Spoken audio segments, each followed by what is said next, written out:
What's up, everybody, and welcome to the Big Easy Bets NFL Draft Day Breakdown. It's finally here. The NFL Draft, it's the day we've been waiting for quite some time. You don't have to go over 19 million different mock drafts of everybody trying to call the upset. I'm going to be completely honest with you. I don't have a clue what's going to happen. I do have a couple ideas. I have a couple bets today that I'm going to give you two. Episode 152 is out now, but we weren't able to go over everything we would like because a lot of the bets were taken off the board. So I'm going to give you two today. But before we get to that, we're going to talk about the Saints picking it up at number 29, who I think they're going to take, who I would like them to take. And then one other thing I want to touch on, some craziness that we got to address. So, yeah, 29, obviously we would have had 10, but we traded it to Philly. So, obviously we know how that worked out. I would be shocked if we don't go with the defensive line, try to revamp that. It doesn't take a genius to figure that out. A couple guys. I know Kalijah Cansey is the guy, the name getting tossed around. His measurables have been talked about, his small arms, I understand. He's very good. Was it a product of playing on a very good defensive line at Pitt? If you followed our podcast at all, you know I love Narduzzi. I love Pitt's defense. I love what they could do. They had multiple guys on that D-line, so he could have benefited from playing with a lot of really good talent. His tape doesn't jump off the charts, I guess, but he's really good. If we end up with him, I'm not going to be disappointed at all. Who, if I had to take a stab at it, I would say Lucas Van Ness from Iowa. Another very good 6'5" defensive end. They like, obviously the Saints tend to lean towards the good measurables. Peyton Turner, Marcus Davenport hasn't really translated to much. Knock on wood for Peyton Turner, Marcus Davenport, see you later.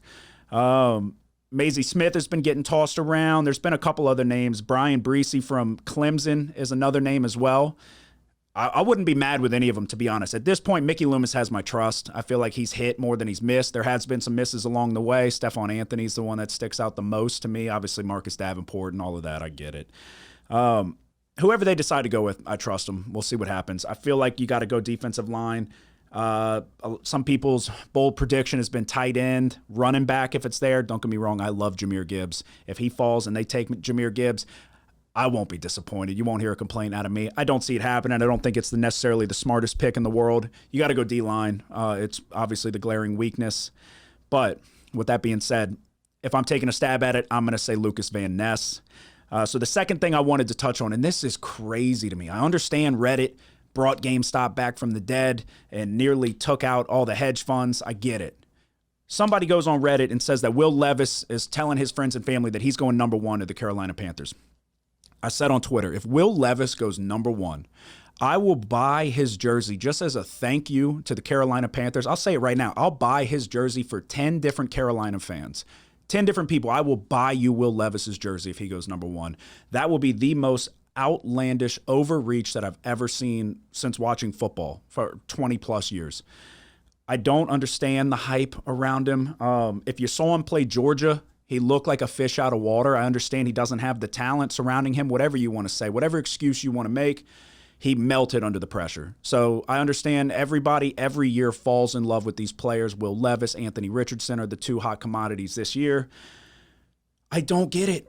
Richardson is another one. If either one of these guys, if Will Levis or Anthony Richardson go before C.J. Stroud, it will be the biggest fuck up in the history of the NFL draft, in my opinion. I just don't understand. You could give me a better argument with Richardson because the measurables, what he's able to do, but did we not watch him? Did we not watch him play? Will Levis specifically. I mean, come on.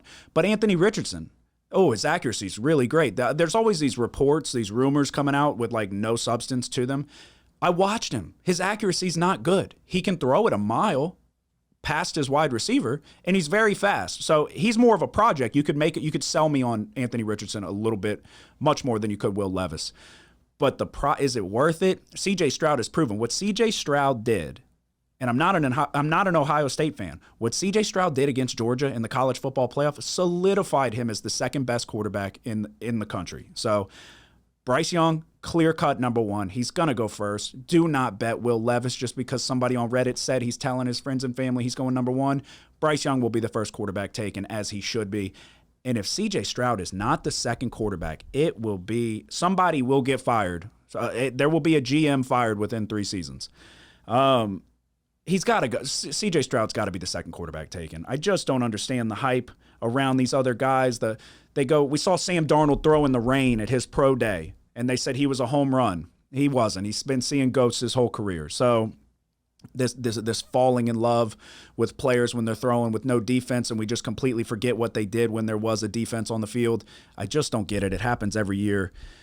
Will Levis, if he goes number one, I will buy 10 different Carolina Panther fans or whoever. I'll buy whoever. I'll buy one for myself as a thank you. Like I said, I will buy his jersey. So it'll be the craziest thing I've ever seen.